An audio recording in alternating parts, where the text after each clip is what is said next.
എല്ലാ മന്ത്രവാദിയും കേൾക്കണം, എല്ലാ ഇലുമിനാറ്റി കേൾക്കണം, നിന്റെ ഭൂതം എല്ലാ സാത്താൻ ആരാധനക്കാരന് കേൾക്കണം. ലൂസിഫർ ആരാണെന്ന് അറിയാമോ? അവൻ നിന്ദ്യമായ ചുള്ളി, അവൻ ഉണങ്ങിയ വിറക് കമ്പ്. ഓ യെശയ്യാ പ്രവചനം 14:19, ആകാശവും ഭൂമിയും മാറിയാലും മാറ്റമില്ലാത്ത വചനം പറയുന്നു. പുല്ലുണങ്ങും ഭൂവാടും എന്നേക്കും നിലനിൽക്കുന്ന ദൈവത്തിന്റെ വചനം പറയുന്നു.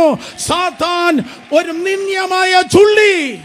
ആയിരക്കണക്കിന് വർഷങ്ങൾക്ക് മുമ്പ് ഞാൻ ദൈവത്തെക്കാൾ ഉന്നതനാകുമെന്ന് പറഞ്ഞ് കെരൂബായ ലൂസിഫർ ഞാൻ മേലെ കയറുമെന്ന് പറഞ്ഞപ്പോൾ ദൈവം പറഞ്ഞു, സാരമില്ല, ഇരുന്നോട്ടെന്നല്ല പറഞ്ഞത്, നിഗളിക്കല്ല്. നിഗളം ഒന്നാമത്തെ പാപം.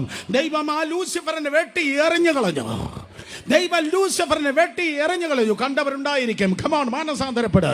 ഒരു മരത്തിൽ നിന്ന് ഒരു ശിഖരത്തെ വെട്ടി എറിഞ്ഞാൽ അത് ഉണങ്ങുന്നത് പോലെ ശത്രുവേ കേൾക്ക്, നീ ഉണങ്ങിയവനാണ്. നിന്ദ്യമായ ചുള്ളി, ദാറ്റ് മീൻസ് ഉണങ്ങിയ വിറക് കമ്പ്. അപ്പൊ ദൈവമാരാണ്? നല്ല കമ്പാരിസൺ നോക്ക്. ദൈവമാരാണ്? എബ്രായർ 12:29, എബ്രായർ 12:29, നമ്മുടെ ദൈവം ദഹിപ്പിക്കുന്ന അഗ്നിയല്ലയോ? നമ്മുടെ ദൈവം ദഹിപ്പിക്കുന്ന അഗ്നിയല്ലോ. Best combination, best combination. എന്തൊരു കോമ്പിനേഷൻ! തമ്പുരാൻ എന്റെ ഹീറോ,